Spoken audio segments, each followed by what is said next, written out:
फटाफट से आपकी टीम के जो भी लोग हैं जिन तक लिंक नहीं पहुंचा है, आप चेक कर लीजिए, क्रॉस चेक कर लीजिए वो लोग यहाँ पे कनेक्ट हुए कि नहीं हुए। अगर नहीं हुए तो जल्दी से कॉल करके उनको कनेक्ट करिए। फटाफट से इस काउंट को 200 प्लस लेके जाते हैं। जल्दी से लिंक को ज्यादा से ज्यादा लोगों तक शेयर करके इस काउंट को 200 प्लस लेके जाते हैं। एंड देन 200 जाने के बाद मैं इनवाइट करूंगा उन पर्सन को जिनको सुनने के लिए आज आप, मैं, हम सब यहाँ आए हैं, जिनसे सीखने के लिए हम आए हैं। बस उससे पहले मैं चाहूंगा जितने भी लोग यहाँ पे प्रेजेंट है, ईच वन ऑफ यू, सभी लोग अपने साथ अपनी डायरी और अपना पेन जरूर लेके बैठना, ताकि ज्यादा पासवर्ड 1234 है। जो लोग पुराने लिंक से ज्वाइन कर रहे हैं, एक जी बार सर, अनाउंस कर दीजिए। जो उनके बाकी लोग ज्वाइन करना चाहते हैं, 1234 पासवर्ड। बिल्कुल पासकोड 1234 है। आप अपनी टीम के लोगों को बता सकते हैं, कई सारे लोग ऐसे हैं जिनके पास में बिना पासकोड का लिंक पहुंच गया होगा, तो पासकोड 1234 है, आप उसके साथ कनेक्ट करवा सकते हैं अपनी टीम के लोगों को। एक बार ग्रुप्स में भी आप शेयर कर सकते हैं। ऑल्दो आपको नया लिंक मिल गया होगा, लेकिन फिर भी कुछ लोग ऐसे हैं जिनको शायद नहीं मिला हो, तो उन लोगों को आप जल्दी से भेज के कनेक्ट कर सकते हैं। Passcode is 1234।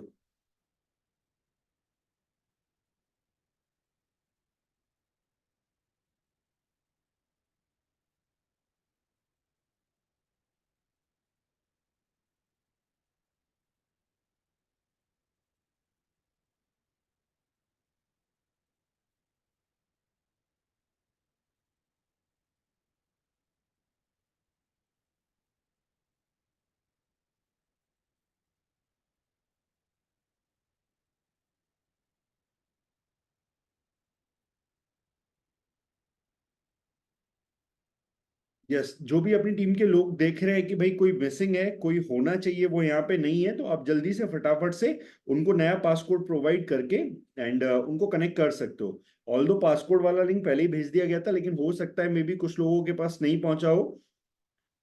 तो जिन लोगों के पास नहीं पहुंचा है, आप जल्दी से फटाफट से बातचीत करके उनको कनेक्ट कर सकते हैं। सो ठीक है, ऑलरेडी 9:05 हो गए। Now we are going to start today session. आज के सेशन को हम स्टार्ट करने जा रहे हैं, और आज का सेशन खास मजेदार इसलिए होने वाला है क्योंकि आज हम सब लोगों के कैरियर का जो टॉपिक है, या हम सब लोग जिस प्रोफेशन से जुड़े हुए हैं, हम सब लोग जिस इंडस्ट्री में काम कर रहे हैं, आज बेसिकली उस इंडस्ट्री को लेके बात यहाँ पे होने वाली है। नेटवर्क मार्केटिंग इंडस्ट्री के बारे में आज यहाँ पे बातचीत होने वाली है। उस पे यहाँ पे मेन फोकस, मेन मुद्दा होने वाला है, और उसके बारे में यहाँ पे हमें बताया जाने वाला है, और कैसे हम अपने बिजनेस को मल्टीप्लाई करें, कौन कौन से बेसिक्स है जिनको ध्यान रखें, क्या क्या चीजें हैं जो फॉलो करके हम अपने बिजनेस को और बढ़िया तरीके से इंप्रूव कर सकते हैं, ग्रो कर सकते हैं। तो उसके बारे में बात होने वाली है। तो सेशन बहुत खास है, बहुत स्पेशल है, यकीन मानिए। तो जो भी आपकी टीम के लोग ऐसे हैं जिनको आप चाहते हैं कि एजुकेशन मिले, ये लर्निंग मिले, ट्रेनिंग मिले, उनको जरूर इस सेशन के अंदर कनेक्ट करें। एक बार जाके जो पार्टिसिपेंट्स की लिस्ट है उसमें चेक कर ले कि कहीं कोई गलती से मिसिंग तो नहीं है, कहीं कोई गलती से छूट तो नहीं गया है, जिसको इस सेशन की बहुत ज्यादा नीड है। कहीं वो इस सेशन को ऐसा ना हो कि बाय मिस्टेक या जाने अनजाने मिस कर दे। क्योंकि यकीन मानिए, मैं हमेशा कहता हूं, एक भी एसोसिएट छूटा तो सुरक्षा चक्र टूटा। क्यों? क्योंकि एक एक associate, each and every distributor आपके लिए इंपॉर्टेंट है। आप नहीं जानते कि कौन लीडर, कौन डिस्ट्रीब्यूटर, कौन एसोसिएट आपकी टीम का आने वाले टाइम का सफायर है, आने वाले टाइम का डायमंड है। एक सिंगल पर्सन भी हमारे लिए बहुत इंपॉर्टेंट है। तो जल्दी से फटाफट से चेक करके सबको कनेक्ट करिए। Now without wasting any much more time, I am going to invite the person जिनसे आज हम सीखने वाले हैं, जिनसे सीखने के लिए हम सब लोग हमेशा रेडी रहते हैं, जो अपने आप में बहुत खास और बहुत अलग, बहुत स्पेशल है। तो चैट बॉक्स के अंदर एक बार आप सब लोग के मैसेज में जरूर देखना चाहूंगा। जो भी लोग रेडी हैं, मैंने चैट बॉक्स को ओपन फॉर ऑल कर दिया। जो भी लोग रेडी हैं उनके मैसेज में जरूर देखना चाहूंगा। जो आज के सेशन को सुनने के लिए एक्साइटेड है, आज के सेशन से सीखने के लिए रेडी हैं, उन लोगों के चैट बॉक्स में मैसेज में जरूर देखना चाहूंगा। जो भी लोग आज के सेशन का बेसब्री से इंतजार कर रहे थे, और वो बोलते ना, एक अलग अलग तरह का टेस्ट भी बहुत जरूरी होता है। तो डागर सर को मैक्सिमम टाइम हमने बात करते हुए देखा है प्रोडक्ट्स के बारे में, लेकिन आज यहाँ पे बात होने वाली है डायरेक्ट सेलिंग इंडस्ट्री को लेके, नेटवर्क मार्केटिंग इंडस्ट्री को लेके। हम सब लोग जिस प्रोफेशन से जुड़े हैं उस प्रोफेशन को लेके, एक ऐसे मुद्दे को लेके जिसपे अगर फोकस किया जाए अच्छे से तो हम क्या कुछ अचीव नहीं कर सकते, या बहुत बड़ा नेटवर्क क्रिएट करके एक बहुत बड़ी सक्सेस को भी अचीव किया जा सकता है, उस कॉन्सेप्ट के बारे में आज यहाँ पे डिस्कस होने वाला है, उस कॉन्सेप्ट के बारे में बात होने वाली है। तो ये सेशन अपने आप में बहुत अलग, बहुत खास, बहुत स्पेशल होने वाला है। So without wasting any much more time, please let me help me invite आप सब लोग की एक्साइटमेंट और एनर्जी के साथ चैट बॉक्स के अंदर आपकी एनर्जी और एक्साइटमेंट को आप शो कर सकते हैं। तो आप सब लोग की एक्साइटमेंट और एनर्जी के साथ और digital thunder round of applause के साथ please let me help me invite one and only everyone's favourite founder of दार्जुक 9 mister Jitendra Dagar sir. Yes sir, अगर आप प्रेजेंट है तो over to you sir. I think, मुझे लगता है हमारे मैसेज और हमारी आवाज सर तक थोड़ी कम पहुंची है, तो मैसेज आ सर। गए, नहीं सर आ गए। मैं सोच रहा था मैं बोलूं डागर सर खो गए, जब तक मुझे दिख गए sir. Yes sir, over to you sir. जी सर। बोलने का मौका तो हुआ अंकुश जी, तभी तो बोलेगा आदमी। Yes sir, sorry sir. Morning किया हुआ है। चलिए, good evening everyone. Yes sir, good evening. कैसे हैं आप सब लोग? बहुत बढ़िया सर, आपका चेहरा देख के और खास हो जाते हैं। शुक्र है डॉक्टर आशीष ने अनाउंस नहीं किया हमारे डागर सर खो गए। चलिए बताइए अंकुश जी, आज का हमारा टॉपिक क्या था?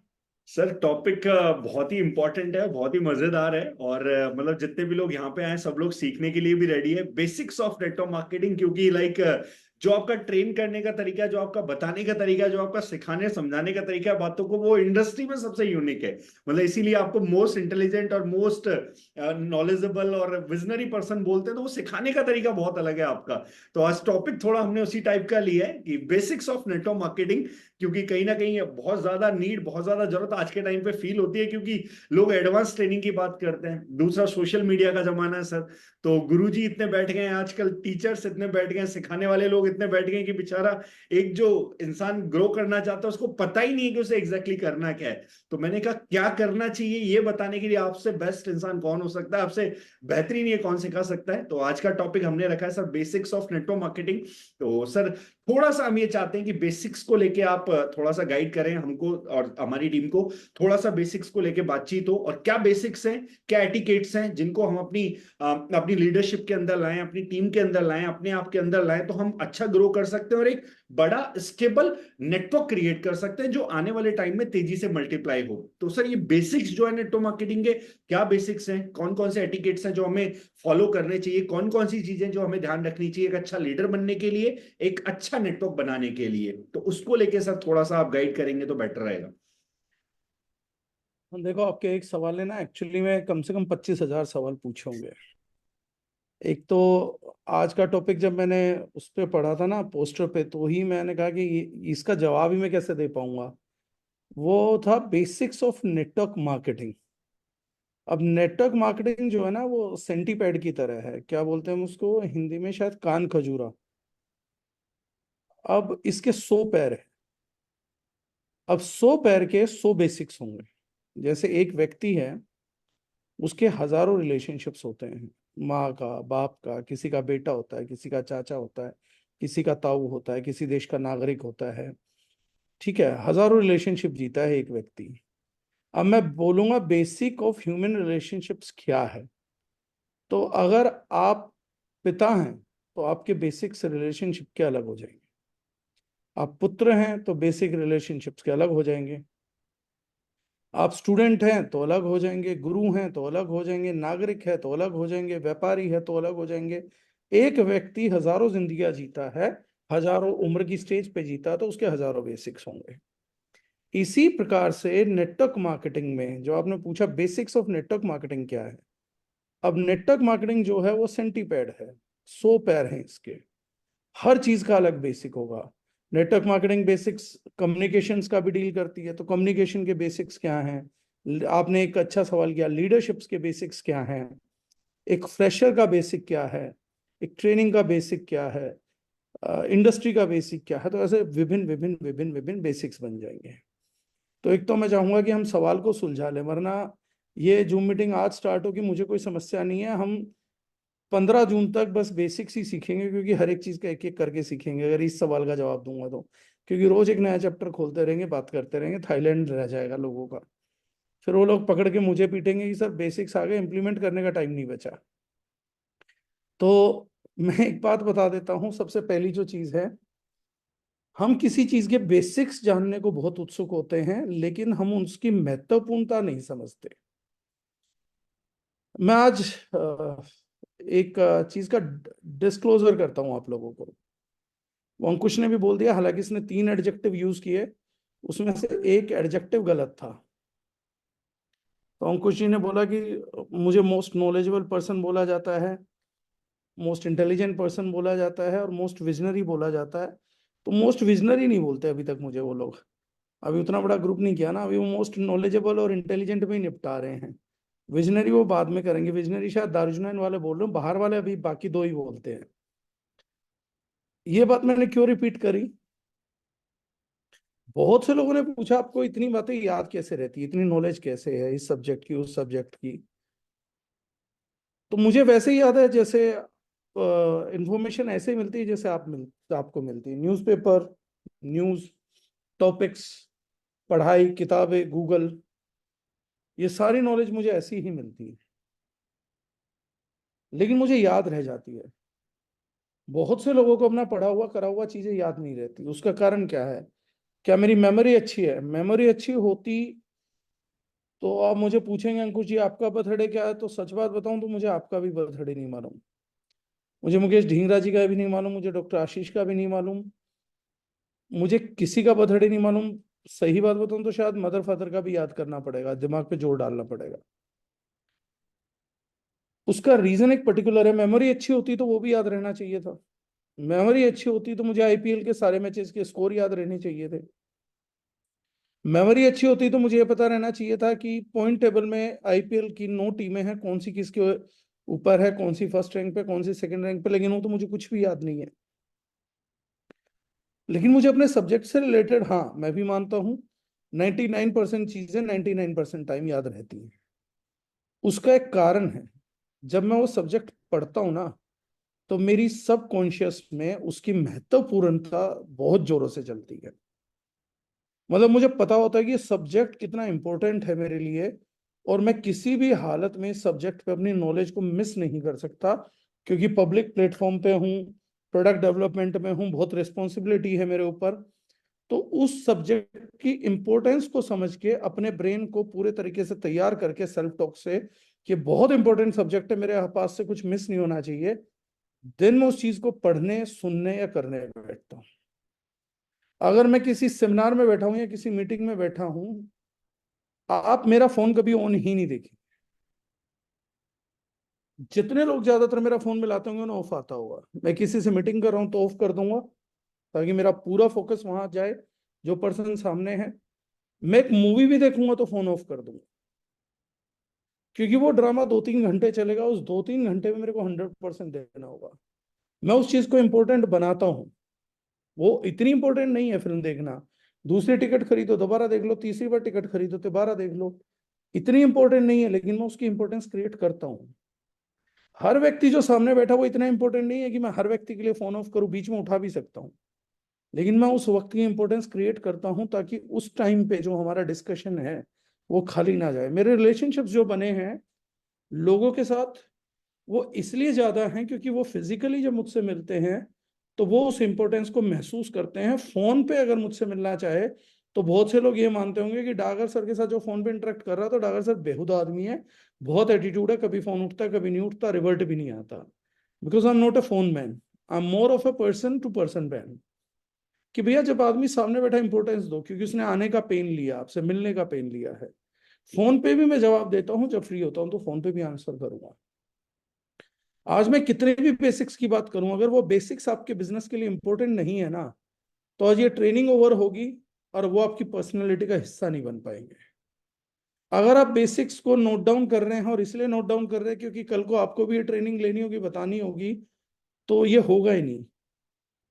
सबसे बढ़िया ट्रेनिंग वो होती है कि कोई व्यक्ति बोले और किसी इंसान में उतर जाए, और फिर वो दिखने लगे, उसकी बॉडी लैंग्वेज में नजर आए, उसके काम करने के तरीके में नजर आए, उसकी बाकी चीजों में नजर आए, तो मैं ये मानता हूं ट्रेनिंग अकम्प्लिश हुआ।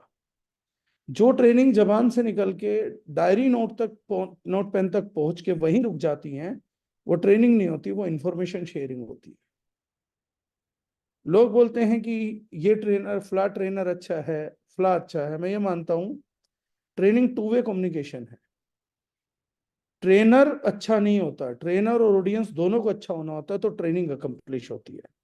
अगर ऑडियंस और ट्रेनर दोनों अच्छे ना हो तो एक वक्ता बन जाता है, दूसरा श्रोता बन जाता है, ट्रेनी और ट्रेनर नहीं बन पाते। ट्रेनिंग, ट्रेनर, ट्रांसफरेशन, ट्रांसफर नहीं हुआ सर। चीजों का ट्रांसफर होना बहुत जरूरी है, थॉट का वेवलेंथ का ट्रांसफर होना बहुत जरूरी है। दैट इज ट्रेनिंग, जो रिजल्ट निकाल दे, राइट।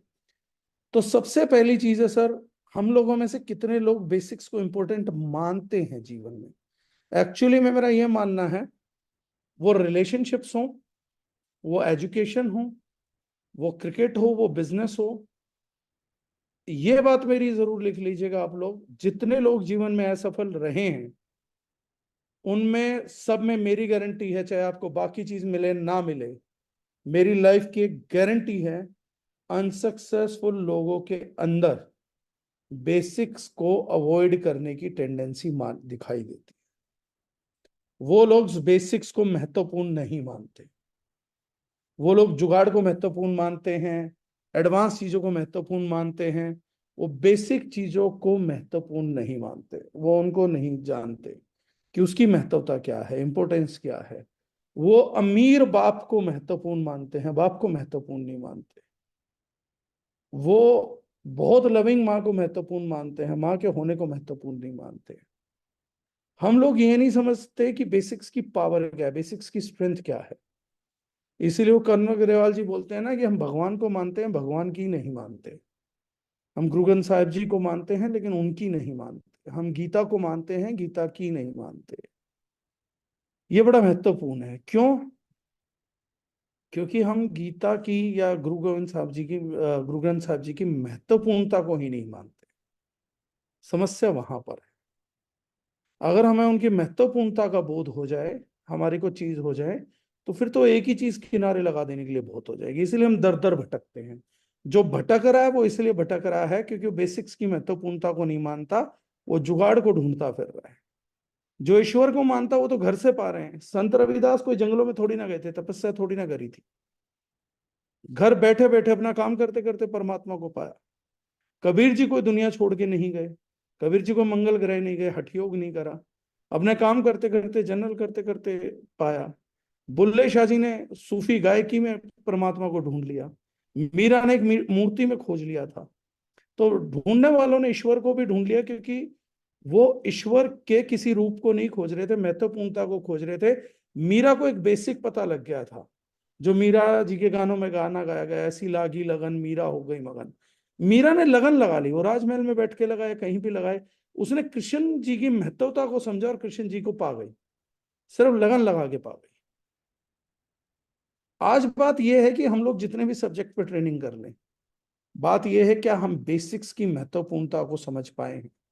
आज जितने भी लोग हैं, आज ये टॉपिक सबसे इंपॉर्टेंट है। मेरी आप सब लोगों से एक रिक्वेस्ट है बॉस, आज मैं ये बात खुल के बोल रहा हूँ ना। जितेंद्र अगर कोई मोस्ट नॉलेजेबल पर्सन है ना, कोई मैं मोस्ट इंटेलिजेंट आदमी हूँ और आप लोगों को सफल कर सकता हूँ, ऐसा अगर किसी के दिमाग में कोई बात है तो वो आप लोगों की 100% गलत फहमी है। मैं बैठे किसी भी एक भी व्यक्ति को कामयाब नहीं कर सकता, 1% भी नहीं कर सकता। हाँ, मैं कुछ अपने अनुभव और कुछ चीजें बता सकता हूँ जो दुनिया से मैंने सीखी हैं और जो मैं जानता हूँ कटती नहीं है। आपको जितनी सफलता चाहिए, जितनी आप तय करेंगे उतनी मिलेगी। बस एक चीज मानिएगा, जितेंद्र डागर को मानना छोड़िए, उसकी बातों को मानना छोड़िए, सर बेसिक्स को मानना स्टार्ट करिए। जैसे मानवीय जीवन के बेसिक्स हैं, सच्चाई, ईमानदारी, नेकदिली, प्यार, जुनून। ये इस बिजनेस के नहीं है, ये मानवता के हैं। आपको सच बोलना ही नहीं चाहिए, आपको ईमानदार होना ही चाहिए। अगर आप ईमानदार हैं तो आप रिलेशनशिप में भी ईमानदार हैं, ईमानदार बाप बनेंगे, ईमानदार बेटे बनेंगे, ईमानदार नागरिक बनेंगे, ईमानदार डायरेक्ट सेलर बनेंगे, ईमानदार ही अपलाइन बनेंगे और ईमानदार ही डाउनलाइन बनेंगे। अगर आप बेईमान व्यक्ति हैं ना, कामचोर व्यक्ति हैं, तो कामचोर व्यक्ति घर में काम चोरी नहीं करता, वो अपनी दुकान पे भी करेगा, अपनी नौकरी पे भी करेगा, अपने देश के प्रति काम चोरी भी करेगा, अपने बच्चों के प्रति जिम्मेदारियों में भी काम चोरी करेगा। सुनने में बड़ा अजीब लगेगा लेकिन सत्य है। काम चोर होना एक प्रवृत्ति है। मजाकिया होना एक प्रवृत्ति है। एक मजाकिया व्यक्ति कई बार कैसा भी मजाक कर जाता है, उसे पता नहीं लगता। ये प्रवृत्ति है, ये नियत नहीं है, प्रवृत्ति है। इसी प्रकार से बेसिक्स को इग्नोर करना, मेहनत प्रवृत्ति है साहब। चोरी प्रवृत्ति है, फ्रॉड प्रवृत्ति है, ठगी प्रवृत्ति है, क्राइम प्रवृत्ति है, पूजा प्रवृत्ति है, ईश्वर को याद रखना प्रवृत्ति है, ईश्वर को गालियां निकालना प्रवृत्ति है। ये सब हमारी हैबिट्स हैं, इंपॉर्टेंस है। हमने जिस चीज को इंपॉर्टेंस दी वो हम बन गए। हमने जो बनना चाहता, जिस चीज की महत्वपूर्णता सोची, वो बन गई। आज आपके ना लाइफ में शुरुआत से अब तक हजारों दोस्त रहे होंगे, हजारों रिलेशंस रहे होंगे, स्कूल रहा होगा, रिश्तेदार हजारों रहे होंगे, सैकड़ों तो रहे ही होंगे। आप ध्यान से देखिए आपके कौन से रिलेशनशिप्स बचे हुए हैं। जिनको आपने इंपॉर्टेंस दी वही रिलेशनशिप बचा हुआ है। सेम हाल आपका नॉलेज के साथ है। जिस नॉलेज को इंपॉर्टेंस देते हो वो आपकी हो जाती है, जिस रिश्तेदार को इंपॉर्टेंस देते हो वो आपका हो जाता है, जिस व्यवसाय को इंपॉर्टेंस देते हो, महत्वपूर्णता देते हो, वो आपका हो जाता है। जिस गतिविधि को, जिस एक्टिविटी को, जिस कल्प को, कार्य को महत्वपूर्णता देते हो, वो आपका हो जाता है। और जिस चीज को महत्वहीन बना देते हो वो चीज आपसे दूर हो जाती है। हस्बैंड वाइफ तलाक हो जाता है, माँ इंडिया में मरती है, बेटा यूएस में बैठा रह जाता, दूर हो जाते हैं। कारण है क्योंकि महत्वहीन हो जाते हैं। अगर महत्वपूर्णता बनी रहेगी ना साहब, तो श्रवण कुमार आ जाएगा। श्रवण कुमार को बहुत अच्छा बेटा नहीं था, लेकिन वो अपने बच्चे होने की महत्वपूर्णता को समझ गया था, वो माँ बाप को बैठा के ले गया। अब लोग बोलते हैं कि आजकल श्रवण कुमार पैदा नहीं होते। आज की तारीख में आप उनको जिम्मेदारियां लेना नहीं सिखाते। हर माँ बाप तो जिम्मेदारी से भागना सिखा रहा है। तो माँ बाप का रिश्ता ढूंढना भी तो एक जिम्मेदारी है, पत्नी का रिश्ता ढूंढना भी तो एक जिम्मेदारी है। अगर आप अपने बच्चों को खुद को जिम्मेदारी से भागना सिखा रहे हो, पहले के कल्चर में जिम्मेदारी लेना सिखाई जाती थी कि बेटा तूने ये जिम्मेदारी क्यों नहीं ली, तू वहां खड़ा था, वहां कुछ हो गया था, पानी का गिलास गिरा, तूने उठा के क्यों नहीं रखा, व्यवस्था व्यवस्थित हो रही थी, तूने जिम्मेदारी क्यों नहीं ली। लेकिन आज का माँ बाप ये सिखाता तू जिम्मेदारी क्यों ले रहा, पागल है क्या, एक बार काम करने लग गया सारे काम तेरे से ही कराए जाएंगे। यही तो हम चाहते हैं। मैं तो कह रहा हूं सारे काम मुझे दे दो, देश चलाने का काम भी मुझे दे दो। मैं तो बोल रहा हूं, बीइंग जितेंद्र अगर मुझे तो काम करने की आदत है, मैं तो चाहता हूं अगर आप सब लोगों को सौंपना है अपना देश चलाने का काम भी मुझे सौंप दो। उसको आप प्रधानमंत्री बोल दोगे। जिसको आप देश चलाने की जिम्मेदारी सौंपोगे वही तो प्रधानमंत्री है जो मांग रहा है। प्रधानमंत्री मोदी क्या कह रहा है, इस देश को चलाने की जिम्मेदारी मुझे, तो इस देश को चलाने की जिम्मेदारी, आप वोट कर रहे हो, देश को चलाओ भाई। तो जिम्मेदारी लेना है, क्योंकि महत्वपूर्णता जिस भी चीज की आप रखोगे वो घटित होगा। तो आज के बाद किसी की बात मानो या ना मानो, एक चीज ध्यान में रखना, आपके चारों तरफ जिंदगी में घटित केवल वही हो रहा है जिस चीज को आपने महत्वपूर्ण माना है और बनाया है। और जो चीज घटित नहीं हो रही, आज अगर आपकी जिंदगी में पैसा नहीं घट रहा है, तो मैं एक बात बताता हूं, सॉरी मेरी बात किसी को बुरी लगे तो मैं आज आप लोगों को प्रथम बार और शायद आखिरी बार जूम पे एक छूट दे रहा हूं। आप चैट में जो चाहे लिख सकते हो, मैं एक्सेप्ट करूंगा, जो चाहे लिख सकते हो। लेकिन आज एक बात आप लोगों को बोलता हूं, अगर आप लोगों की जिंदगी में आज पैसा नहीं घट रहा है, तो उसका सबसे बड़ा कारण यह है कि आप पैसे को महत्वपूर्ण नहीं मानते। जिस समय आपको पैसा कमाने के लिए समय देना होता ना, उस समय आप किसी की शादी में भंगड़े डाल रहे होते हैं। जिस समय आपको पैसा कमाने के लिए किसी के साथ मीटिंग या ट्रेनिंग लेनी होती है ना, उस टाइम पे आप 3-3 घंटे निकाल के किसी की शादी में दारू पी के नाग बने होते हैं, नागिन बने होते हो। जब आपको पैसे को महत्वपूर्णता देनी होती है ना, उस समय सॉरी टू से मेरी बात थोड़ी बुरी लग सकती है, लेकिन उस टाइम आप भगवान को खोज रहे होते हो। जिस टाइम आपको पैसे को महत्वपूर्णता देनी होती है ना, उस समय आप टीवी देख रहे होते हो, कपिल शर्मा देख रहे होते हो। जिस समय आपको पैसे को महत्वपूर्णता देनी होती है, उस दिन संडे को आप शरीर को आराम दे रहे होते हो, 6 दिन का थका हुआ शरीर है। अफसोस की बात यह है कि आज हमारे जीवन में वो नहीं घटित हो रहा जो महत्वपूर्ण नहीं था। हमारा पैसा हम कहीं पे भी लगा देंगे, जुए पे लगा देंगे। मेरे को कल एक बंदा मिला, उसने बड़ा लुक्रेटिव बिजनेस दिखाया, पोस्ट डेटेड चेक दूंगा सर, एग्रीमेंट दूंगा, एमएलएम नहीं थी, 10% का मंथली रिटर्न आएगा, सारा कुछ आप क्रॉस चेक कर सकते हो। तो मैंने कहा यार मेरे पास टाइम ही नहीं है। बोले सर 6 करोड़ का 60 लाख अगले महीने कंफर्म, सब पीडीसी, और पीडीसी अपना नहीं दे रहा है, पीडीसी एस्टेब्लिश्ड किसी एक उसके दे रहा है सीरीज के, और मुझे पता वो कैश हो जाएंगे। मैंने कहा मेरे पास टाइम नहीं है। उस बंदे ने कहा सर 6 करोड़ का 6 करोड़ 60 लाख एक महीने के अंदर। मैंने कहा यार नहीं करना, महत्वपूर्णता नहीं है। मैंने उसको एक बात बोली, उसने कहा आप ऐसा क्यों नहीं करोगे। मैंने कहा एक बात समझ, जितेंद्र डागर व्यापारी है, मैं बहुत अच्छे से जानता हूं मैं व्यापारी हूं, मैं व्यापार कर सकता हूं, व्यापार में इन्वेस्टमेंट भी कर सकता हूं, पर मैं जुआ नहीं खेलता, मैं गैम्बल नहीं कर सकता। 6 का 60 मिले या 6 करोड़ के 10 करोड़ मिले, अगर वो गैम्बलिंग है मैं नहीं करूंगा। तो उसने बोला सर इसमें गैम्बल नहीं है। मैंने कहा जिसमें मेरी मेहनत नहीं है ना, और पैसा लगा के इतना मोटा रिटर्न आ रहा है, ये जुआ ही है और कुछ हो ही नहीं सकता, क्योंकि बिना जुए के कभी इतनी बड़ी रिटर्न नहीं क्रिएट हो सकती है। तो मैंने कहा मैं बिजनेसमैन हूं, इन्वेस्ट कर दूंगा एक बार, तो जुआ नहीं खेलूंगा, गैम्बल नहीं खेलूंगा, मेरी प्रवृत्ति नहीं है भाई साहब। आप मेरे से गैम्बलिंग नहीं करा सकते, ना 6 करोड़ की ना 6 रुपए की। अगर कोई मुझे बोलेगा सर 2 रुपए की लॉटरी की टिकट खरीद लो, इसको खरीदने के बाद आपके 5 करोड़ आ सकते हैं, नहीं खरीदूंगा टिकट। जो किस्मत पे आधारित है, जो जुआ है, वो मैं नहीं खेलूंगा, वो प्रवृत्ति नहीं है मेरी, क्योंकि वो 2 रुपए मेरे लिए महत्वपूर्ण है सर। मेरा पैसा महत्वपूर्ण नहीं है, तभी तो जुए पे लगा देता हूं मैं उसको।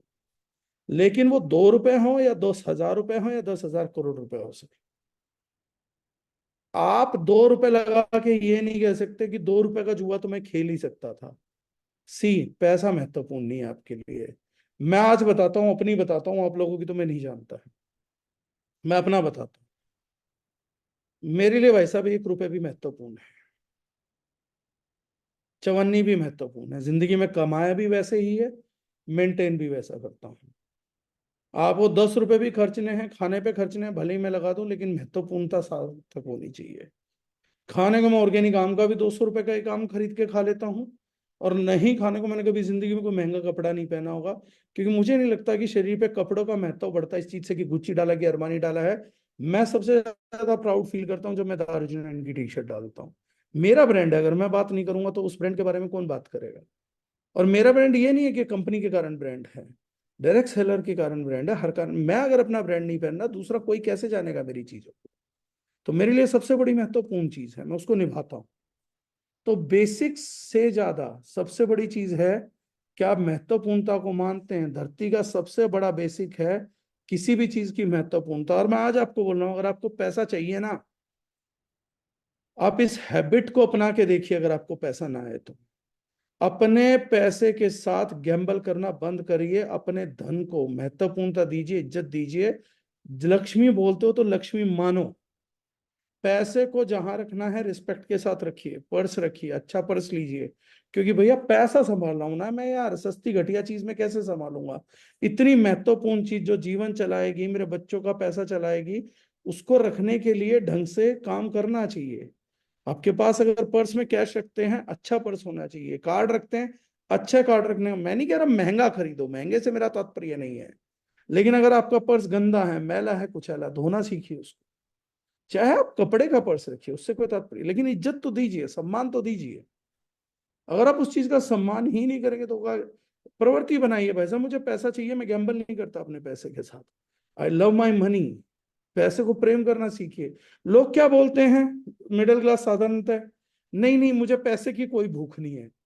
ये महत्वपूर्णता। कोई बाप बोलता है अपने बेटे को कि मुझे अपने बच्चे की कोई जरूरत नहीं है, बड़ा बड़ा बड़प्पन लगेगा। कल से बोलना चालू करो, कोई भी मिले ना, और आपका बच्चा कैसे, इतना कोई मुझे बच्चे की नहीं पड़ी, मैं चिल ड्यूड हूं यार। बच्चा अपना हो तो ठीक, ना हो तो ठीक, घर में हो तो ठीक, भाग जाए तो ठीक, पढ़ ले तो ठीक, ना पढ़ ले तो ठीक, आवारा हो जाए तो ठीक, जेल में जाए तो ठीक, इतना नहीं पढ़ा, मैं टेंशन नहीं लेता। ये बोल के देखो ना सर, यही बात अपने पिताजी के बारे में बोली है, बीवी के बारे में बोली है, नहीं बोलेंगे। वो महत्वपूर्ण है, वो जीवन में चाहिए।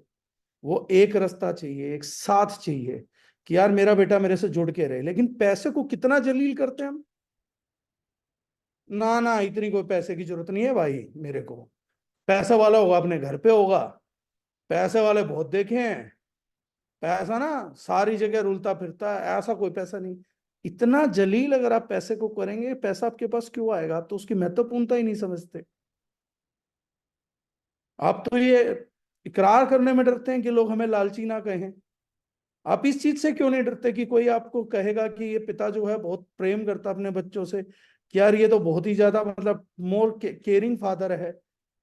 एक औरत क्यों नहीं डरती? इस चीज में गुमान क्यों जोड़ा गया कि ये औरत जो है बड़ी पतिव्रता पत्नी है, ये पत्नीवता पति है, ये क्यों जोड़ा गया? गुलाम क्यों नहीं बोला गया? इनको भी जलील करो कि भैया ये गुलाम है, मैं कोई अपनी बीवी से नहीं डरता, मैं कोई अपने पति से मोहब्बत नहीं करती, मैं कोई उसके प्रति शिद्दत नहीं रखती, मेरा कोई उसके प्रति समर्पण नहीं है। बोलो ना इस बात को यार। एक्चुअली में तो पत्नी पतिव्रता होना मेरे ख्याल से पाप होना चाहिए। क्यों इंपॉर्टेंस है boss? It is the way to show. आप लव अफेयर बोलते हैं, प्रेम बोलते हैं। प्रेम पता है किस चीज का नाम है? जब आप एक दूसरे को स्पेशल महसूस कराते हैं। अगर दो लोग एक दूसरे को स्पेशल महसूस नहीं कराते, आप उसको प्रेम ही नहीं मानते। ये वर्ल्ड उस चीज को प्रेम नहीं मानता जहां रिलेशनशिप रेगुलर हो जाए। भैया 14 जनवरी को आपने उसको गुलाब नहीं दिया, 14 फरवरी को शादी की वर्षगांठ पे बाहर घुमाने नहीं लेकर गए हो, ठीक है, किसी दिन उसको बर्थडे पे स्पेशली विश नहीं कर रहे हो, तो कैसे प्रेमी हो? आपको कौन प्रेमी मानता? आपको कोई प्रेमी नहीं मानता। इंपॉर्टेंस बहुत इंपॉर्टेंस क्रिएट की जाती है। जिस रिलेशनशिप में वो शाहरुख खान जो था डीडीएलजे में, पता उसका कैरेक्टर इतना हिट क्यों था? काजोल को बहुत इंपॉर्टेंट मानता था, उसके लिए पंजाब पहुंच गया, उसके लिए लड़ाई करी। काजोल ने कहा कल तेरे हाथ से पहला निवाला खाऊंगी, तो उसने उसके लिए प्रपंच रचा। उसने उसको महत्वपूर्णता दी, और उसी महत्वपूर्णता को आप सबने प्रेम समझा। आप पैसे को महत्वपूर्ण ही नहीं मानेंगे तो प्रेम कैसा हुआ? प्रेम है ही नहीं। और जब प्रेम है ही नहीं तो संबंध जुड़ेगा कैसे? पैसा भी तो प्रेम का भूखा है साहब। जो पैसे से प्रेम करता पहुंच ही जाता उस तक। बाकी सब लोग मैं बोलना नहीं चाहता, मीटिंग है, फीमेल्स हैं, आप सब लोगों को, बाकियों को पैसे से प्रेम नहीं है, उसके प्रति हवस है। जैसे अनैतिक संबंध चाहिए ना, सॉरी टू से, पर हम में से ज्यादातर लोगों को पैसे के साथ अनैतिक संबंधों में बहुत इंटरेस्ट है, उसके साथ प्रेम में इंटरेस्ट नहीं है। हम उसके प्रति प्रेम दिखा भी नहीं सकते, मान भी नहीं सकते, जाहिर भी नहीं कर सकते।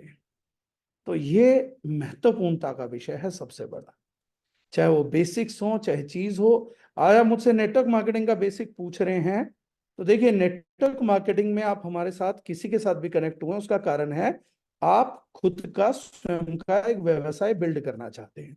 अगर आप इस बात को अपनाना ही नहीं चाहते, मानना ही नहीं चाहते, एडमिट ही नहीं करना चाहते हैं, तो ये कभी महत्वपूर्ण ना बन पाएगा।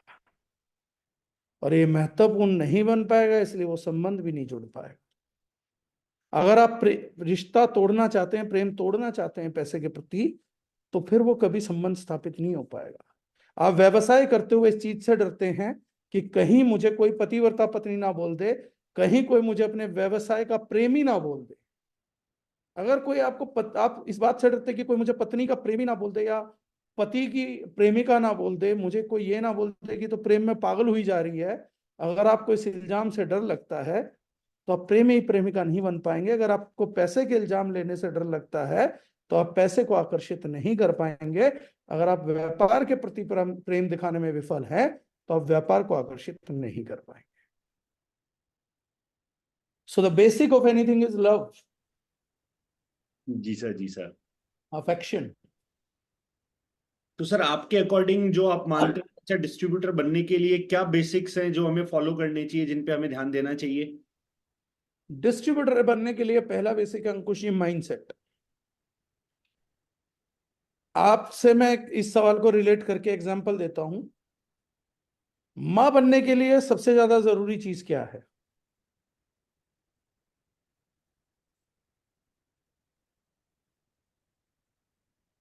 अब कुछ लोगों ने ये नहीं कहा मां बनने के लिए सबसे ज्यादा जरूरी चीज है बच्चे को जन्म देना। आप लोगों ने मेरे जैसे बेवकूफ की बात सुन ली कि मां बनने के लिए सबसे ज्यादा जरूरी चीज है माइंडसेट। कितने बेवकूफ लोग हैं, कैसे मान लेते हैं? लेकिन मैं जो बोल रहा हूँ सच बोल रहा हूँ। एग्जाम्पल देता हूँ, उदाहरण देता हूँ संसार के सबसे बड़े उदाहरण का। जिस रात देवकी नंदन कृष्ण पैदा हुए, उसी रात यशोदा को भी एक पुत्री हुई। और जब उनके पिता वासुदेव गए तो पुत्र छोड़ गया और पुत्री लेकर आए। तो जिसको जन्म दिया था वो तो दे दी थी, लेकिन जिसको जन्म नहीं दिया था उसे रख लिया था। और जो गाने बने, गीत बने, वो यशोदा और कृष्ण के रिश्ते पे बने। और कृष्ण ने पूरे जीवन भर कहा मेरे पास दो माताओं का सुख है। यशोदा जन्म से उनकी माता नहीं रही, माइंडसेट से उनकी माता रही। उन्होंने कृष्ण के प्रति वही जिम्मेदारियां निभाई, वही रिस्पॉन्सिबिलिटियां निभाई जो एक मां निभाती है। इसीलिए वो कृष्ण ने उनको मां बोला। हम लोग बिजनेस के प्रति क्या वो जिम्मेदारियां निभा रहे हैं? क्या हम इसको अडेप्ट कर रहे हैं? सबसे बड़ी बात है कि आप बिजनेस के लिए माइंडसेट पे रेडी हैं। जैसे मैंने बोला, क्या आप बिजनेस के इल्जाम लेने के लिए तैयार हैं? यशोदा ने कृष्ण के सारे इल्जाम लिए। जब वो मटकी फोड़ के आता था तो सारी कंप्लेंट यशोदा के पास आती थी। कृष्ण को पालना कोई साधारण चैलेंज नहीं था, बहुत बड़ा चैलेंज था। यशोदा का घर ऊपर नीचे हो गया। यशोदा मैया ने भी किसी टाइम सोचा होगा ये मैंने क्या ही आफत मोल ले ली, मैंने क्यों ही कृष्ण पाल लिया भाई। सारा तो गांव जो था वो उसकी शिकायतें करने घुसा रहता था यशोदा जी के घर। आज तेरे कहना ने हमारी मटकी तोड़ दी, आज हमारे नदी से वस्त्र उठा के भाग गया, आज ये शरारत कर दी, आज वो शरारत कर दी। सारा तो गांव उसकी शरारतों के किस्से लेके आ जाता था। कभी ताड़का नाम की राक्षसी घर में घुस रही है, कभी कोई घुस रहा है, कभी न्यूज आ जाती है भाई साहब कालिया नाग के सर पे नाच रहा है। क्या ही जिंदगी झंड हुई होगी उसका। वो तो परेशान नहीं होगी 24 घंटे कैसी औलाद पाल ली मैंने। लेकिन सर उन्होंने उनके हिस्से के इल्जाम भी लिए, पेन भी लिए, चैलेंजेस भी लिए। और जब 12-14 साल की आयु रही, जब मथुरा जाना था, वो दर्द भी झेला। और कभी वापसी नहीं जा पाए, वो दर्द भी झेला। माँ बनने की जिम्मेदारी ली जाती है सर, दी नहीं जाती। कई लोग मुझे दारुशनान में बोलते हैं सर ये जिम्मेदारी आपको फला आदमी को दे देनी चाहिए, फला आदमी को दे देनी चाहिए।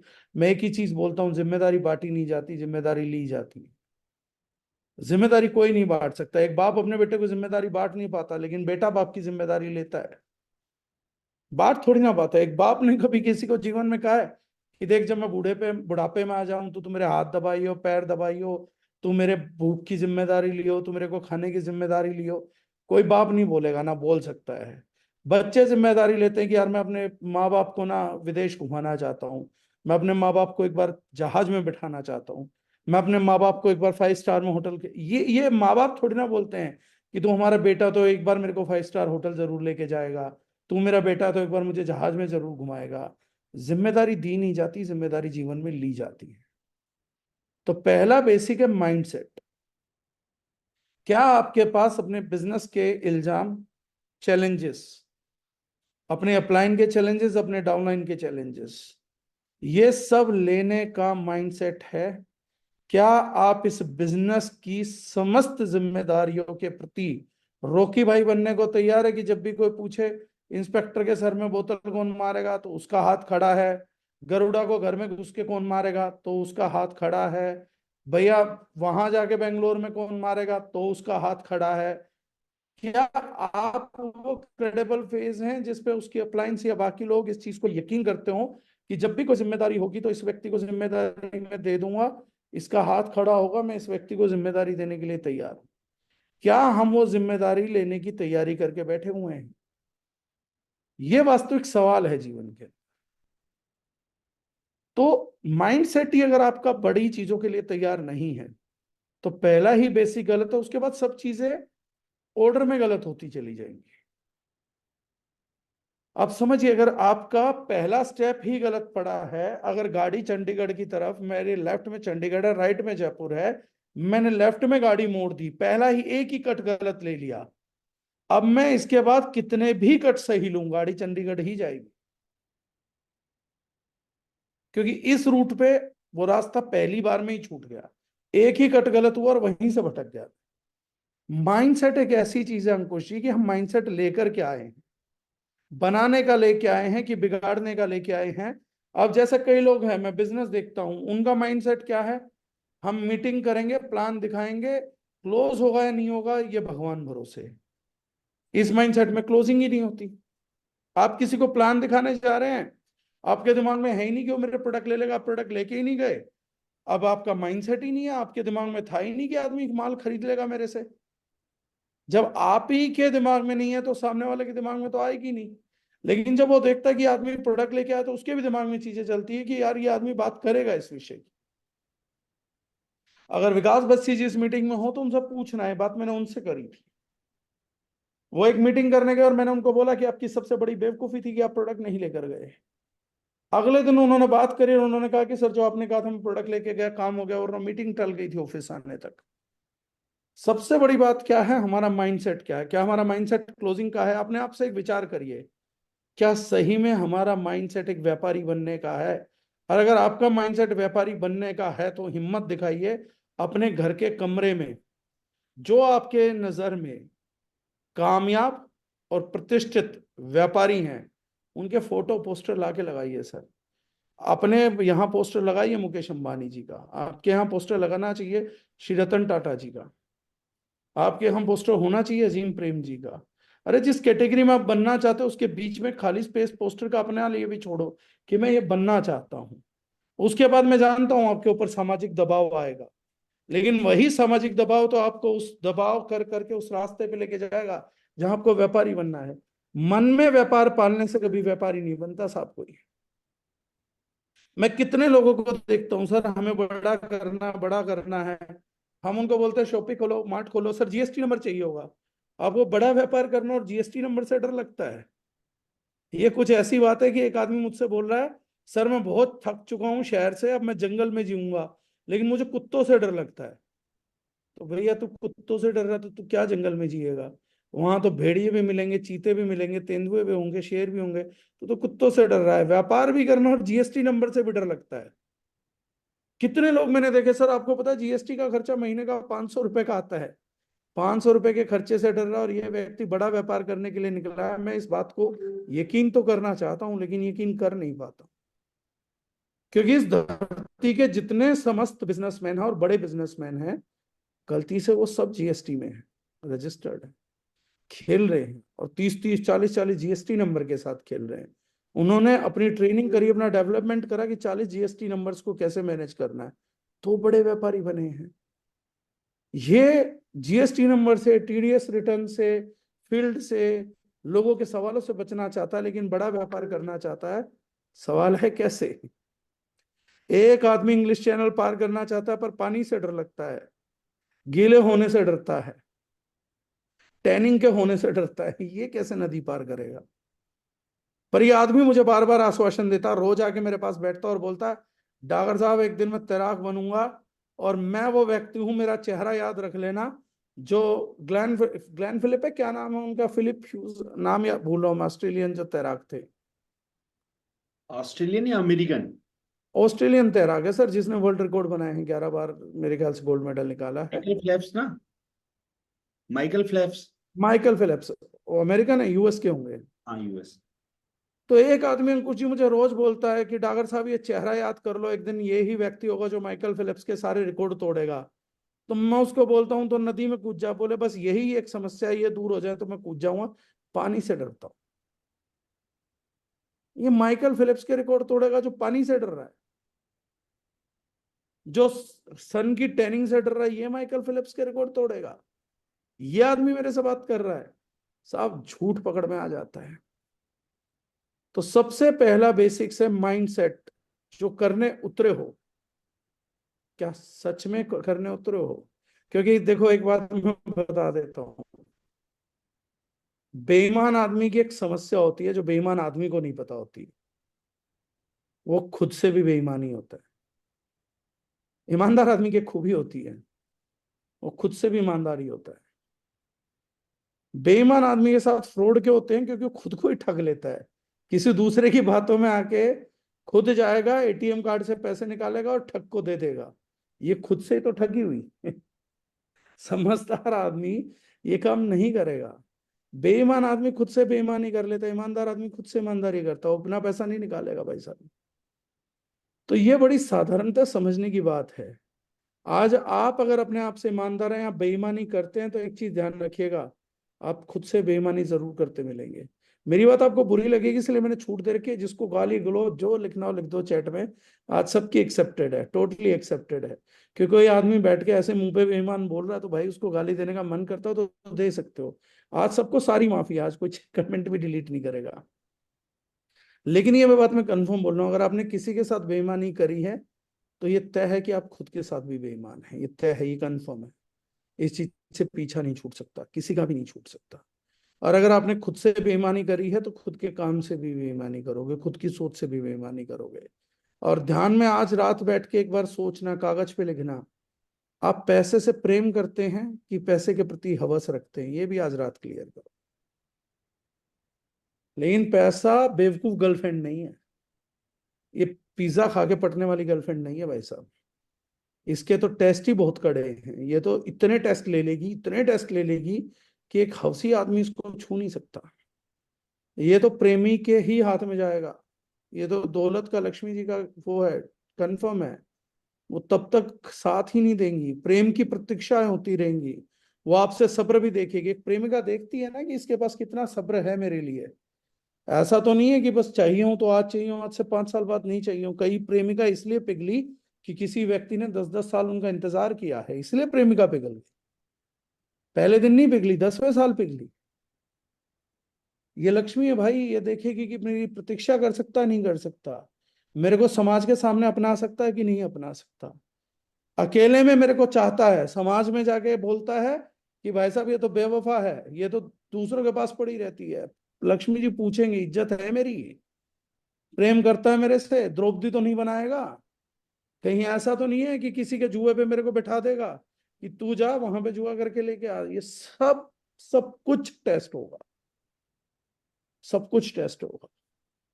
तो हम अगर अपने आप से बेईमान है, ईमानदार, अपने काम के प्रति क्या नियत रखते, कैसे रखते, टटोलना है। तो नेटवर्क मार्केटिंग का एक बेसिक से सर माइंडसेट। क्या आपके पास डेली क्लोजिंग का माइंडसेट है? मैंने पहले ही बोला था, एक बिजनेसमैन के लिए एक दिन, पता अंकुर जी कितनी बड़ी चीज होती है। एक आदमी बोला सर मैं बड़ा करूंगा, डिसीजन लेने में 3 घंटे लगा दिए, 3 दिन लगा दिए। खाक बड़ा करोगे आप? जीवन का भरोसा कल का नहीं है, अगले 1 घंटे का नहीं है। और आप बात कर रहे हो कि मैं बड़ा करूंगा जीवन में, और आज को खो के बड़ा करोगे, कैसे बड़ा करोगे? जिस व्यक्ति ने आज खो दिया उसकी गारंटी है वो कल भी खोएगा, वो परसों भी खोएगा, वो उससे अगला दिन भी खोएगा। और जिस व्यक्ति ने आज काम किया है गारंटी है कल भी करेगा, परसों भी करेगा। परिस्थितियां रोक लेंगी तो रोक लेंगी, और दूसरे केस में परिस्थितियां काम करा देंगी तो करा देंगी, व्यक्ति स्वयं से काम नहीं करा पाएगा। तो सबसे बड़ी बात है सर माइंडसेट। क्या डेली क्लोजिंग का माइंडसेट है? आज हमारे यहाँ माइंडसेट है सर। देखो आज मैं आप लोगों को आपके माइंडसेट की कहानी सुनाता हूँ, और आप लोग एक एडमिट करेगा, यहाँ बेटा हर एक व्यक्ति एडमिट करेगा। महीने में कितनी क्लोजिंग है हमारे यहाँ पे सर? पर मेरे हिसाब से तो 30 दिन होते हैं, तो 30 की 30। आपके हिसाब से भी एक दिन की कम है सर। मतलब इसी 31 दिन। महीने 31 क्लोजिंग है, जी सर। लेकिन ज्यादातर लोगों के लिए 2 क्लोजिंग है सर। और ये मैं चेक करके बता दूंगा। और कुछ लोगों के लिए तो 4 घंटे की क्लोजिंग होती है, 8 से 12 31 को। ये माइंडसेट है। आप 12 तारीख को देखिए और 31 तारीख को देखिए, आपके बिजनेस वॉल्यूम में कितना बड़ा उछाल आता है। ये चीज ये बताती है कि हम महीने में 2 दिन तो कम से कम बहुत सीरियसली फॉलो पर बहुत सीरियसली काम करते हैं। ऑफर का बैनर आता है सर, ऐसे इनविटेशन कार्ड की तरह छोड़ दिया जाता है लोगों की शादी के लिए कि इसको भेजा है पर्सनल मानना। बोलना क्यों पड़ रहा है? पर्सनल ही है ना, पर्सनल व्हाट्सएप पे भेजा ना, बोलना क्यों पड़ रहा है? क्योंकि आपको पता है तरीका गलत है साहब। कितनी बार ये होता है कि नया ऑफर आता है, कितने लीडर हैं जो अपनी टीम में फोन करते हैं, क्लोजिंग करते हैं, जूम करते हैं कि भैया 13 तारीख को ऑफर आते हैं, 13 तारीख को हमारी एक मीटिंग जूम पे हुआ करेगी, स्ट्रेटेजी बनाएंगे कि ये वाले ऑफर कैसे और कितने प्रमोट करने हैं। कितने लोग हैं जो ऑफर की क्लोजिंग करते हैं? कितने लोग हैं जिन्होंने 20 तारीख के ऑफर की क्लोजिंग करी है? कितने लोगों ने अपनी टीमों में फोन करा? कितने लोगों ने पर्सनली ऑफर वाले दिन फोन करा कि भाई आज फ्ला ऑफर की क्लोजिंग होने जा रही है? कितने लोगों ने आज फाइबर कॉम्प्लेक्स के इस बार केवल ऑफर में 250 डब्बे ही मिलेंगे, अपनी टीम में कहा कि भाई केवल 250 ही अवेलेबल हैं। ये हो सकता है कि आज मैं बता रहा हूं आप लोगों को, ये हो सकता है कि आप फील्ड में ऑर्डर लेने जाओ और वापसी आके डालो और 250 डब्बे खत्म हो चुके हैं। किसी ने अपनी टीम में मैसेज कम्युनिकेट किया कि भाई जितनी जल्दी हो सके ऑर्डर उठाना है, शिपमेंट का ऑर्डर उठाना, ऑर्डर लगा देना है क्योंकि खत्म हो सकता है। कितने लोगों ने अपने सर्विस देने वाले मार्ट को कॉल किया कि सर रेडी रहना, ऑफर के 250 डब्बे ही हैं, इधर आए उधर आपको क्लेम करना है, इधर आए उधर क्लेम करना है। कितने लीडरों ने इस रणनीति को तैयार किया? इस बार हमने बड़ा सोच समझ के रणनीति को डाला, 250 डब्बे डाले। मुझे पता है ये चैलेंज मैं आज बता रहा हूं आप सब लोग, ये चैलेंज आएगा। सर हमने पेमेंट कलेक्ट करी तब तक 250 डब्बे बिक गए थे, सर ऑफर खत्म हो गया, क्या करें? लेकिन कितनी प्लानिंग इससे पहले करी थी आपने? कितने लोगों ने मार्ट वालों को कोऑर्डिनेट किया कि सर आप एक काम करो, कुछ भी हो 10-20 डब्बों का 30 डब्बों का बुकिंग डाल के रखो, बातचीत करके रखो, इसका प्री सोल्यूशन करके रखो। सब लोगों को पता क्या कॉन्फिडेंस है, जब होगा तब पोस्ट की पोस्ट में निपटेंगे, हाथ पैर जोड़ लेंगे, नहीं तो कुछ ऐसा बोलेंगे, नहीं तो कुछ वैसा बोल देंगे, नहीं तो कुछ नेगेटिव ही बोल लेंगे। लेकिन लास्ट मोमेंट पे प्री मोमेंट कितना किया? माइंडसेट सर, मैं कितना बिजनेस करूंगा? 1 तारीख को क्या मार्ट वाले को बोलते हैं कि इतने का भैया बीवी का तैयार रखना, मैं इस बार इतने बीवी का बिजनेस करूंगा, और अपनी कही गई बात को पूरा करते हैं। माइंडसेट। तो the very first thing is mindset. Closing का माइंडसेट, इनविटेशन का माइंडसेट, प्रोस्पेक्टिंग के लिए माइंडसेट। सबसे पहले माइंडसेट लगेगा कि आपका दिमाग आपको क्या हौसला, क्या कॉन्फिडेंस दे रहा है, आपका दिमाग आपसे क्या चाहता है, ब्रेन सबकॉन्शियस आपसे क्या चाहती है, कॉन्शियस उसी को डिलीवर करेगी, उसी ऑर्डर को फॉलो करेगी। अगर आपकी सबकॉन्शियस में आज बहाना है तो आपका समस्त कॉन्शियस, आपकी बॉडी, आपके एक्शंस, आपके रिलेटिव्स, ये सब आज सपोर्ट करेंगे कि काम नहीं करना। और अगर आपकी कॉन्शियस में बहाना ना हो के जिद है, आज काम करना है। आज मैं एक बात बताता हूँ, एक सरल एग्जांपल देता हूँ आपको। जॉन अब्राहम को हम सब जानते हो, बड़ी अच्छी बॉडी बना के बैठा हुआ है, बहुत ही शानदार बॉडी बिल्ट है। आज से लगभग 13 साल पहले एक रात को मुंबई में वो बाइक कर रहा था, बाइकिंग का शौक है उसका। जॉन अब्राहम का सुबह 3:15 बजे मुंबई में रोड एक्सीडेंट हुआ बाइक का, और जॉन अब्राहम को चोटें आई। लेकिन जॉन अब्राहम की जिद है कि वो कभी भी जिम नहीं छोड़ता। 3:15 बजे उसको हॉस्पिटल लेके जाया गया, पट्टी हुई, मरहम पट्टी हुआ, और 5 बजे जॉन अब्राहम जिम में था, क्योंकि 5 बजे जिम जाता था। रात को बाइकिंग कर रहा था, सुबह 5 बजे जिम जाता था। एक्सीडेंट हुआ, उसके बाद भी 5 बजे सुबह जिम में था। जब जिद होती है ना साहब, माइंडसेट होता है, तो बॉडी वैसे ही एक्ट करती है। तो बॉडी उसको खींच को जिम लेके गई, चीजें करा के लेके आई, सब कुछ करा के लेके आई। आप बैक ऑफ द माइंड में क्या ठान के चल रहे हैं, वही सबसे महत्वपूर्ण है इस खेल में। आप इस व्यवसाय को जिसको आपने चुन लिया है, द रिजनाइन बिजनेस को, पार उतारने की मंशा लेकर आए हैं कि पार उतरने की मंशा लेकर आए हैं? आपको फील्ड में आता हुआ हर एक आदमी या तो इस बिजनेस में आगे बढ़ाएगा या पीछे हटाएगा। ये डिसाइड आप करते हो, व्यक्ति नहीं करता कि बिजनेस में आगे बढ़ाएगा कि पीछे निकालेगा। ये सारा खेल माइंडसेट का है। आज शाम को क्लोजिंग होगी या नहीं होगी, बॉस, ये सुबह माइंडसेट में आ जाता है। बाकी तो किस्मत के आधार पे है। अगर आपके आईडी के नीचे बिजनेस हुआ, आपका बिजनेस नहीं हुआ, इसका मतलब आपके नीचे किसी व्यक्ति का आज माइंडसेट था कि मैं बिजनेस निकालूंगा, आपका नहीं था। तो बहुत सरल है, बहुत सिंपल है। तो बेसिक्स ऑफ नेटवर्क मार्केटिंग में पहला बेसिक है माइंडसेट, सही डायरेक्शन में। स्ट्रॉन्ग माइंडसेट की नहीं बात कर रहा हूं। कई लोग माइंडसेट को स्ट्रॉन्ग माइंडसेट से रिलेट करते हैं, स्ट्रॉन्ग नहीं, सही। स्ट्रॉन्ग ना हो, सही होना चाहिए। कई लोग स्ट्रॉन्ग माइंडसेट बना लेते हैं, वो डुबा देता है। एक स्ट्रॉन्ग माइंडसेट है भाई साहब, मैं व्यापार तो करूंगा लेकिन अठन्नी अपनी जेब से नहीं लगाऊंगा। ये स्ट्रॉन्ग माइंडसेट सही नहीं है, इसलिए आपको डुबो देगा। स्ट्रॉन्ग माइंडसेट हो जाता है एक आदमी का, मैं लोगों से बात नहीं कर सकता, मेरे पास वो गुण नहीं है, मैं डागर जी की तरह अच्छा नहीं बोल सकता। बहुत स्ट्रॉन्ग माइंडसेट है, डुबो देगा, सही नहीं है। सर मैं आप जितनी अच्छी इफेक्टिव प्रेजेंटेशन नहीं दे सकता, स्ट्रॉन्ग माइंडसेट है, सही नहीं है। मैं अपने कर्जों से बाहर नहीं निकल सकता, स्ट्रॉन्ग माइंडसेट है, सही माइंडसेट नहीं है। मैं लोगों को कन्विंस नहीं कर पाता हूं, स्ट्रॉन्ग माइंडसेट है, सही माइंडसेट नहीं है। मैं प्रोडक्ट उतना अच्छा नहीं सीख सकता, स्ट्रॉन्ग माइंडसेट है, सही माइंडसेट नहीं है। तो आज के बाद बहुत से लोग स्ट्रॉन्ग माइंडसेट चाहते हैं, स्ट्रॉन्ग नहीं सर, सही माइंडसेट लीजिए। मैं इस युद्ध को जारी नहीं रख पाऊंगा, स्ट्रॉन्ग माइंडसेट है, सही माइंडसेट नहीं है। मैं इस जीवन में अंबानी जितना अमीर नहीं बन सकता। स्ट्रॉन्ग माइंडसेट है, सही माइंडसेट नहीं। हम्म, अगर मुझे सफल होना होता तो मैं आज तक सफल हो गया होता। अगर मुझे नेटवर्क मार्केटिंग में सफल होना होता तो मैं अब तक सफल हो गया होता। स्ट्रॉन्ग माइंडसेट है, सही माइंडसेट नहीं है। नेटवर्क मार्केटिंग में बहुत चैलेंजेस है, स्ट्रॉन्ग माइंडसेट है, सही माइंडसेट नहीं है। नेटवर्क मार्केटिंग में कंपनियों का विश्वास लोग नहीं करते, स्ट्रॉन्ग माइंडसेट है, सही माइंडसेट नहीं है। नेटवर्क मार्केटिंग के लिए पब्लिक नेगेटिव है, स्ट्रॉन्ग माइंडसेट है, सही माइंडसेट नहीं है।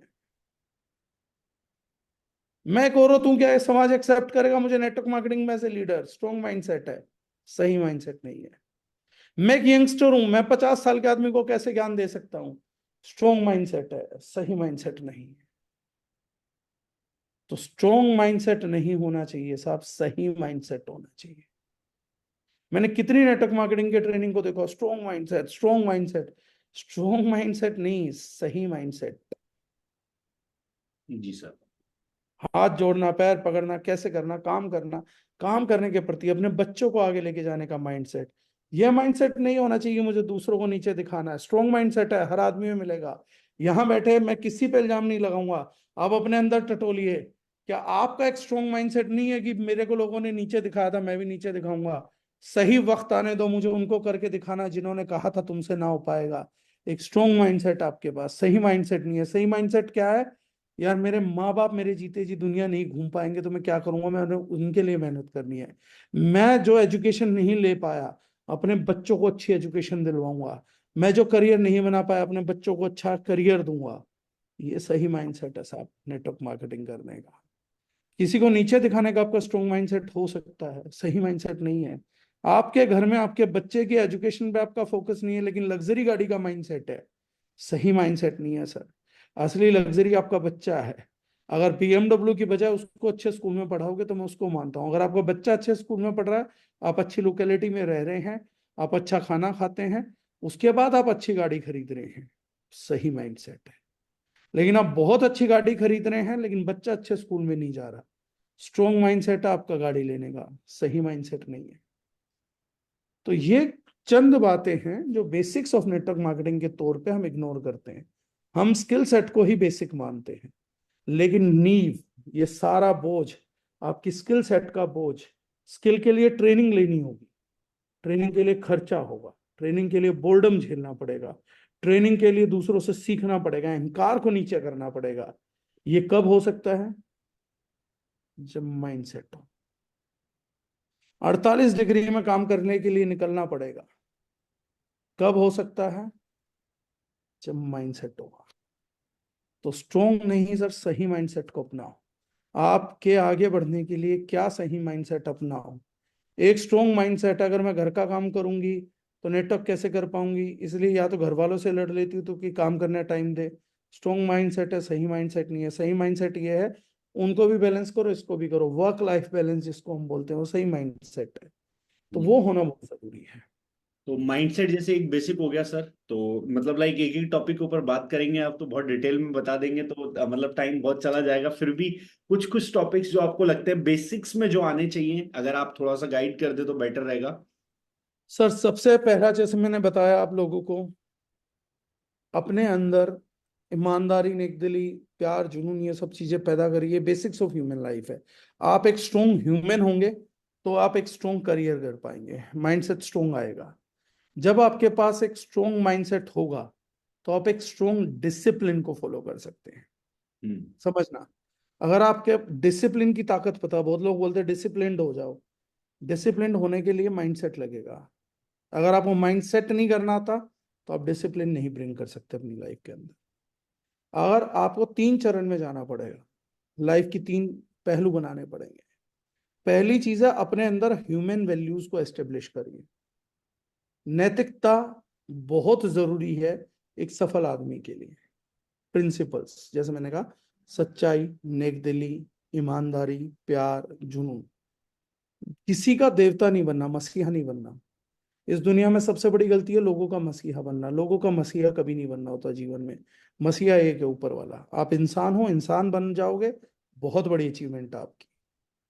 मसीहा बनोगे तो आप मसीहा नहीं बन पाओगे, क्योंकि आपके पास इतनी ताकत, इतना सामर्थ्य नहीं है कि आप दुखियों के दुख निकाल सके, आप एक भी व्यक्ति का नहीं निकाल सकते। अगर किसी को गलत फहमी है ना कि मैं लोगों के दुख दूर कर सकता हूं, तो आप गलत फहमी में है। इन लोगों के दुख दूर करने की ताकत एक ही है, वो ऊपर वाला ईश्वर है। इसलिए सब उसके दरवाजे पे जाके हाथ फैलाते हैं। अमीर से गरीब हर आदमी वहीं फैलाता है। और बेटर है ईश्वर में ही दो लोगों की आस्था बनी रहे, वो ज्यादा बेहतर है। आप केवल एक इंसान है और इंसान होने का धर्म निभाइए, भगवान होने का मत निभाइए। नेक दिली का यह मतलब नहीं होता कि आपके बच्चे की स्कूल फीस थी 5,000 रुपए और आप रोड पे बैठे किसी आदमी को दे पाए। मैं उस चीज को सपोर्ट नहीं करता। ईश्वर करेगा कुछ भी होगा, लेकिन मैं इन चीजों को सपोर्ट नहीं हूँ, पर्सनली नहीं।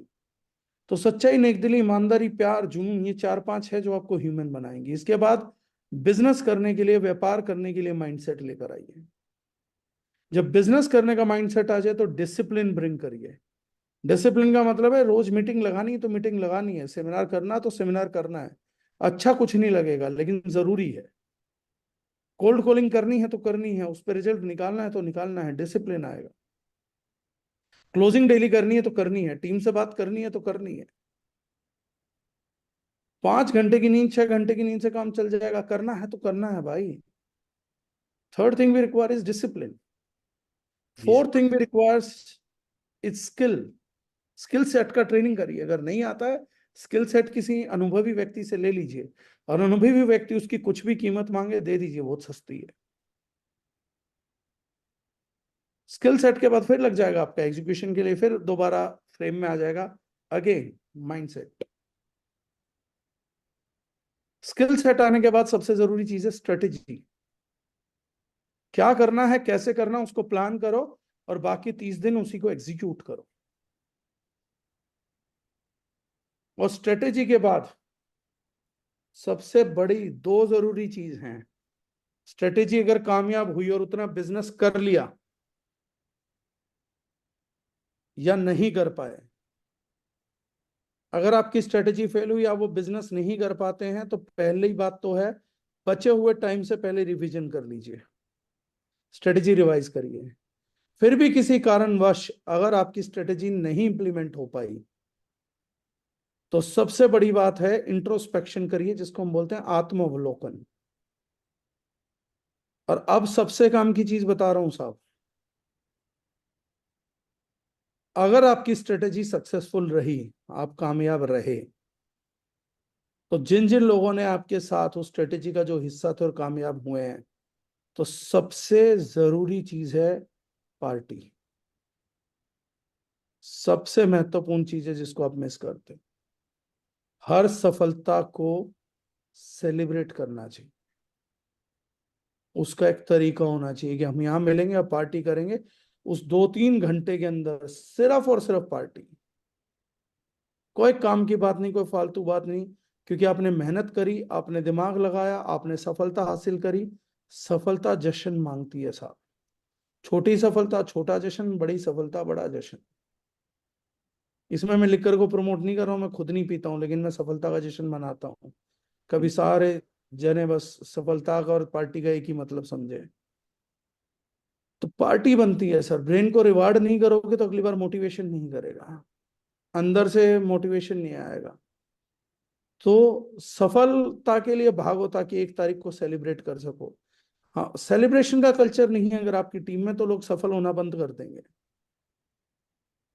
अकेले बैठो, सारी टीम को वीडियो कॉल करके दिखाओ कि मेरी पार्टी चल रही है भाई, अकेले के साथ।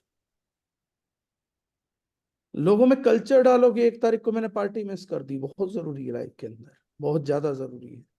इन चीजों को, इन बेसिक्स को फॉलो करोगे तो स्किल सेट वगैरह का बेसिक्स अलग है, जैसे मैंने कहा था। बाकी चीजों के बेसिक्स अलग है, लेकिन ये सबसे बड़े बेसिक्स हैं।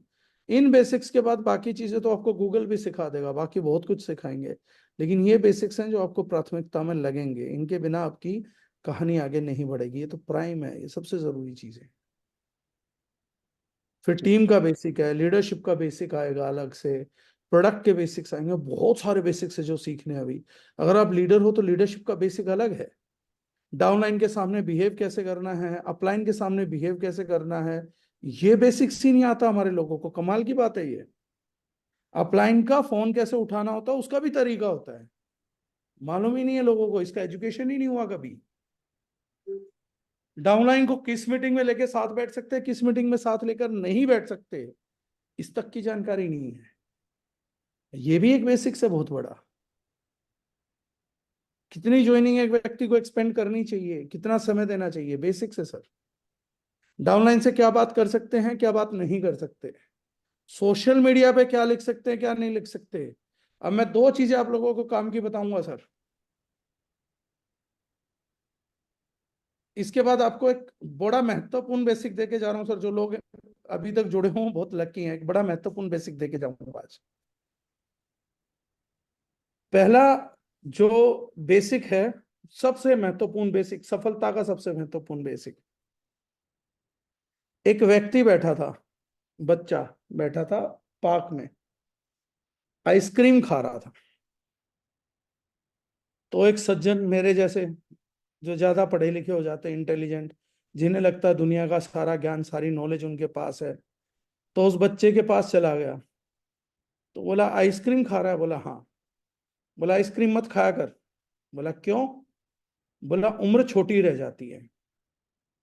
तो बोला कि मेरे दादाजी जो थे ना, वो 200 साल जिए थे।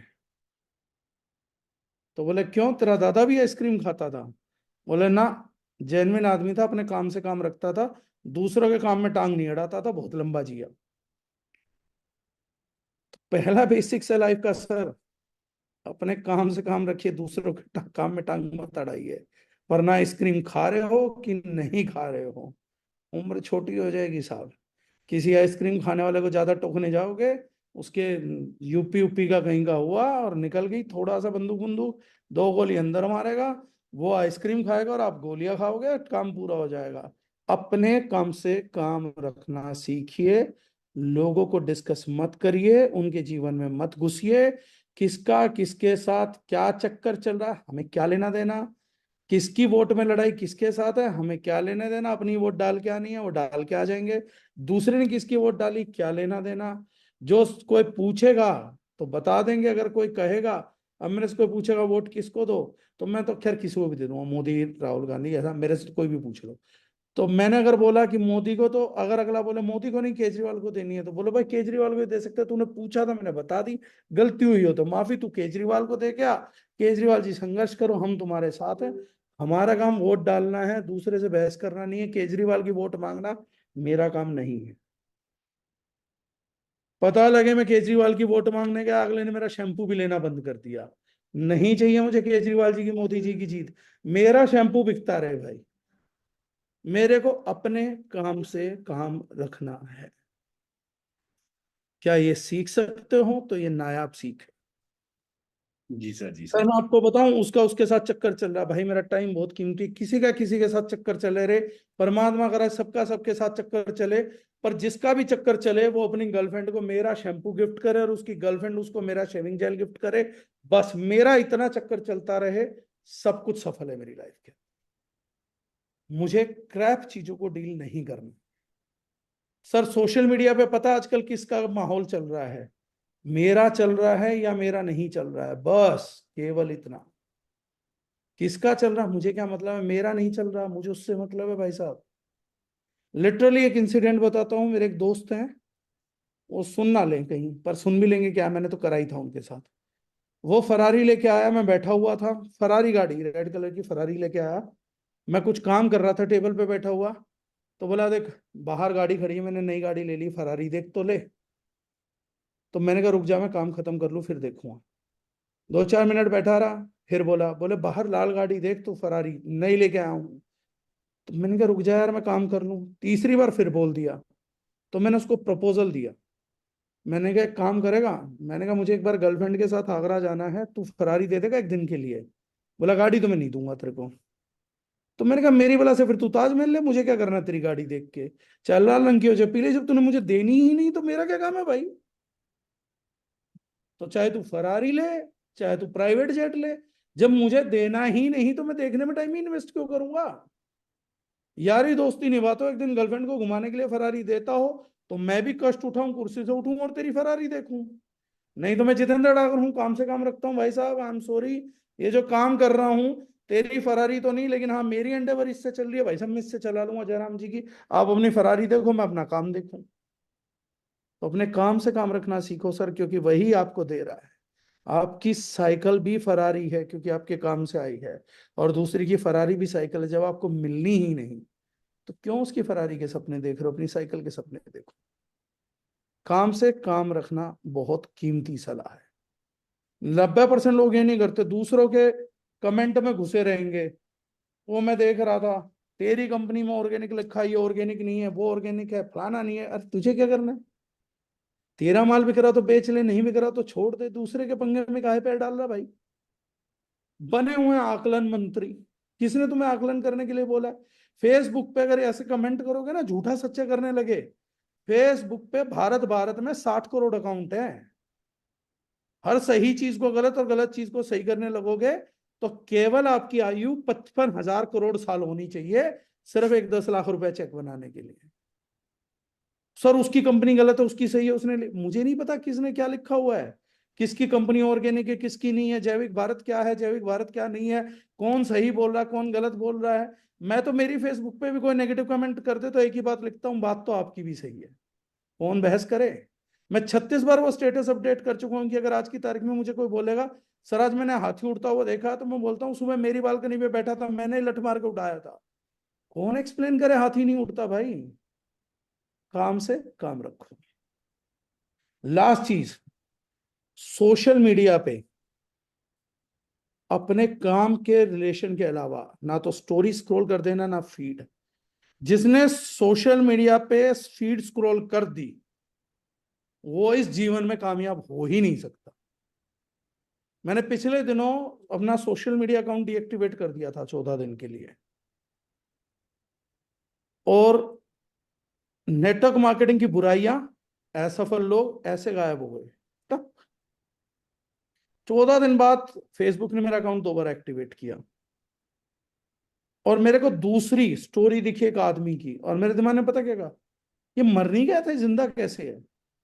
वो 14 दिन में मुझे लगा वो मर ही चुका आदमी, नेगेटिव आदमी।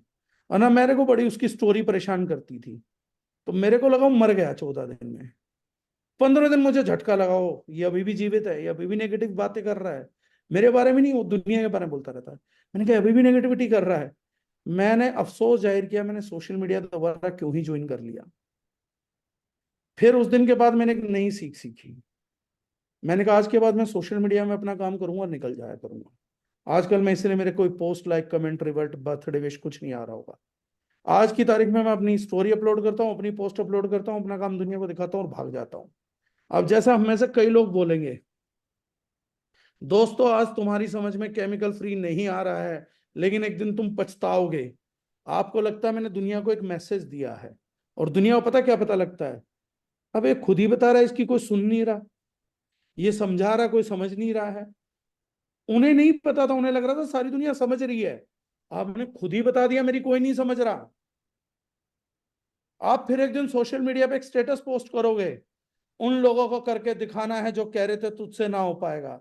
अबे दुनिया समझ रही थी, सबको तेरे पे विश्वास है कि तू ये कर देगा, तूने दुनिया को बता दिया। ऐसे बड़े सारे लोग हैं जो कह रहे हैं इससे ना हो पाएगा। क्यों अपने बारे में घटिया डिक्लेरेशन जाके फेसबुक पे करते? सोशल मीडिया का यूज करना है तो यूज करना सीखो, प्रयोग करना मत सीखो। यूज करना सीखो, उपयोग करना सीखो, प्रयोग नहीं उपयोग। तो ये बेसिक्स हैं कुछ जिनको आप फॉलो करोगे तो बहुत जल्दी इस करियर में आगे जाओगे। और सबसे बड़ा बात है, माइंड सेट कर लो, नेटवर्क मार्केटिंग एक बिजनेस है, इसको बिजनेस के तरीके से करना होगा। पोस्टर लगाओ रतन टाटा जी का बड़ा, और उनके पैरों में कहीं छोटा पोस्टर खाली अपना लगाओ कि एक दिन मेरा भी पोस्टर यहाँ आएगा, मेरा भी कोई लगाया, मैं भी रतन टाटा बन के दिखाऊंगा। मुझसे पूछोगे तो मैं तो एक ही आदमी को आदर्श मानता हूँ अपने जीवन में भाई, वो रतन टाटा जी, मतलब नेक्स्ट लेवल आदमी। मेरे को किसी ने कहा एक बार उनसे मिलते क्यों नहीं, मैंने कहा यार मेरे जैसा फालतू आदमी उससे जाके मिलेगा, अगर उन्होंने टाइम दे भी दिया तो उनकी 2-4 मिनट वेस्ट हो जाएंगे, मेरे लिए तो मतलब फोटो देख लें बहुत बड़ी चीज है भाई। वो उन्होंने जो कर दिया वो तो देवता भी उतर के नहीं कर सकते। तो बहुत क्रिटिकल चीज है लाइफ। तो बॉस मैं यही कहूंगा, नेटवर्क मार्केटिंग बिजनेस है, माइंड सेट करो। डेली क्लोजिंग करनी है, माइंड सेट करो। ऑफर्स डेली क्लोज करने हैं, माइंड सेट करो। ऑफर के लिए कॉलिंग जानी है, माइंड सेट करो। 250 यूनिट पूरी कंपनी पूरे नेटवर्क को देने वाली है रूटीन फाइबर की। आपकी टीम में कोई चूक ना जाए उसका माइंड सेट करो। जूम मीटिंग लो, उनको एजुकेट करो, तो ही तो अपलाइन बन पाओगे। उनको कॉल करो, कि इस 250 यूनिट में मैक्सिमम हमारी टीम की तो जरूरत पूरी हो जानी चाहिए। ऐसा ना हो कि आपकी टीम अधूरी रह जाए और दूसरों की जरूरतें पूरी हो जाए, तो अपनी जिम्मेदारी अधूरी रह जाएगी। और जो मैंने कहा था, माँ बनने का माइंडसेट लेके आओ साहब। बच्चा पैदा आपने करा है या नहीं करा है, यशोदा बनो। उसके चैलेंजेस भी अपने, उसकी चीजें भी अपनी। तो ये सिंपल सा है, इससे ज्यादा तो लंबा मैं इसको नहीं खींचना चाहूंगा। कि मैंने जी पहले कहा था, आपने टॉपिक इतना बड़ा लिया, चाहे 45 दिन बात कर लो इस पे अगले। बिल्कुल सर। और आप जब बात करना स्टार्ट करते हैं तो आप बात करते हैं और लोग सुनते हैं। अभी भी सर 350 लोग यहाँ पे प्रेजेंट हैं। वो इस ये चीज ऊपर वाले की दया है सर, उसका करम है, वो चाहता है तो हम सब एक साथ बने हुए हैं। जी सर। और मुझे लगता है जितने भी लोग यहाँ प्रेजेंट है, मैं बता देता हूँ, सर की ट्रेनिंग इतनी जबरदस्त हुई है। और 250 पीस सिर्फ रूटिन फाइबर कॉम्प्लेक्स का है और 100 पीस फेशियल किट का है। तो मुझे लगता है कि ये मीटिंग खत्म होने के बाद सुबह 10 बजे आप लगाने के लिए जाओ, तब तक आउट ऑफ स्टॉक ना हो जाए। तो जिनके भी ऑर्डर्स या ऑफर्स बचे हुए हैं, प्लीज टाइम से लगा के उसको, टाइम से उसका बेनिफिट लीजिए। ठीक है sir, thank you so much sir. बहुत ही जबरदस्त ट्रेनिंग सेशन रहा और बहुत सारा कुछ आपने सिखाया। ऑलरेडी बहुत लेट हो गया है सर, फीडबैक भी मैं लेना चाहता हूँ, लेकिन मतलब ऑलरेडी बहुत टाइम हो गया है। तो जैसा आप गाइड करें, जैसा आप बताएं, बाकी तो 5 मिनट सर आप टाइम दे के, डिसिप्लिन में 5 मिनट दे दो। जी सर कुछ बिल्कुल। गालियां देनी होंगी, अब मानो। जी सर उनके दिल की निकल लेने दो। बिल्कुल सर। ठीक है सर, मुकेश सर मुझे दिख रहे हैं, तो मुकेश सर को जरूर मैं अनम्यूट करना चाहूंगा जल्दी से।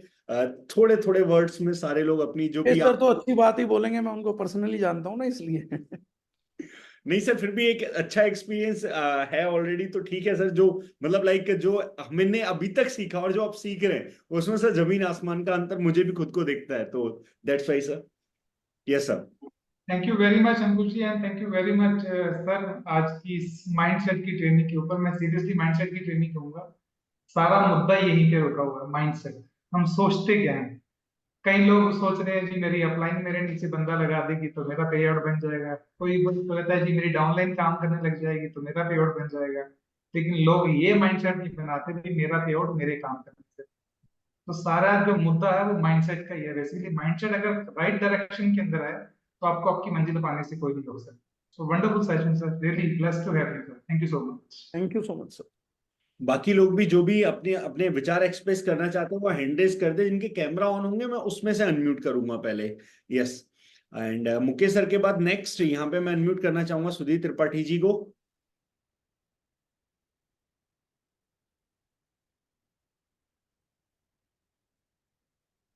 आपकी वॉइस नहीं आ रही है सुधीर जी। त्रिपाठी जी की 1 साल हुआ शादी हुए, बहुत से लोगों की आवाजें बंद हो जाती हैं साहब। अभी भी नहीं आ रही है। ठीक है, सर आ रही है क्या आवाज मेरी? अभी आ रही है अभी। Okay sir, thank you so much sir. Meeting तो सर मतलब क्या ही बोलना, मतलब लिटरली सर वापिस से सारी चीजें एकदम से रिवाइज हो जाती हैं। सब कुछ जो भी लग रहा था कुछ इधर उधर चल रहा लाइफ में, वो सब एकदम फोकस हो जाता है। तो thank you so much sir. बस ऐसे थोड़े थोड़े दिन पे आते रहा करिए हमें। मतलब क्या बोले सर, मतलब लगता है कि बस आप बोलते रहे, अपन सुनते रहे और चीजें ऐसी ही चलती रहे सर। जबरदस्त था क्लोजिंग सर भी करनी मीटिंग। है ना सर। मैं तो बोलता रहूंगा, हम सुनते रहेंगे। लेकिन वो गाना भी है ना, कल आएंगे मुझसे बेहतर कहने वाले, तुमसे बेहतर सुनने वाले। काम भी तो करना है सर, हमें बच्चे भी तो पालने हैं सबको।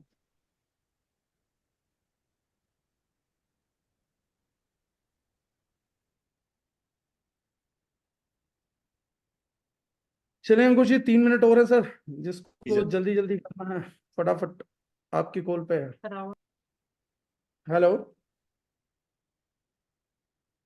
किसी कोई को तो बात आवाज। कोई बात नहीं। संजय सर यहाँ पे मेरे को दिख रहे हैं, संजय सर को मैं अनम्यूट करना चाहूंगा। Yes Sanjay sir. सर जी नमस्कार। नमस्कार सर, कैसे हैं आप? बहुत बढ़िया सर, आपका सेशन सुन के और बढ़िया हो गए। बस यही दुआ है सर, ऊपर वाला इतना करम बनाए रखे, बाकी चलता रहेगा। नहीं सर, बहुत बढ़िया सेशन था, मजा आ गया। थैंक यू कुछ सर। मिथ भी टूटे अपने पुराने। बहुत बढ़िया सेशन था। Thank you sir, thank you so much.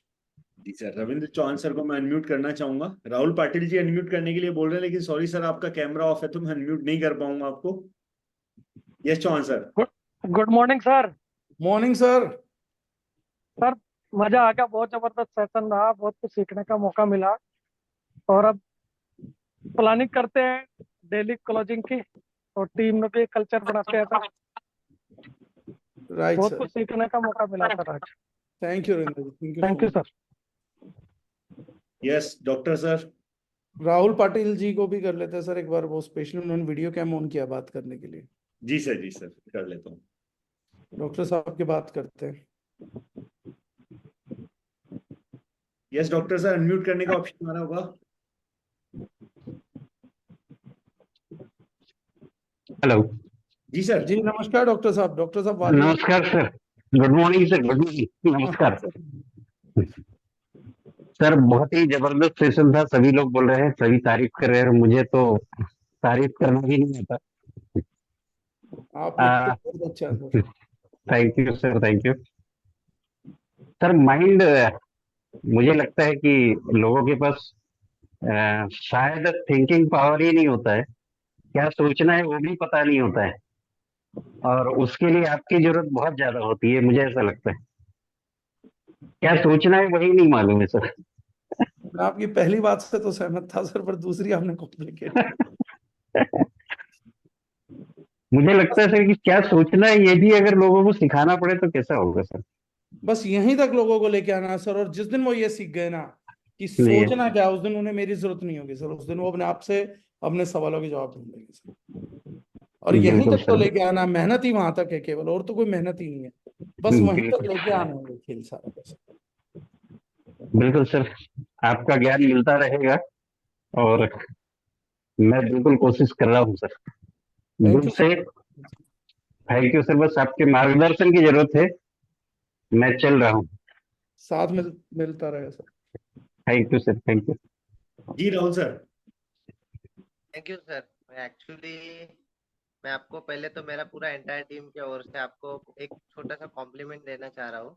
जी अभी तक इसके पहले भी एक दो कंपनी नेटवर्क मार्केटिंग में काम किया है।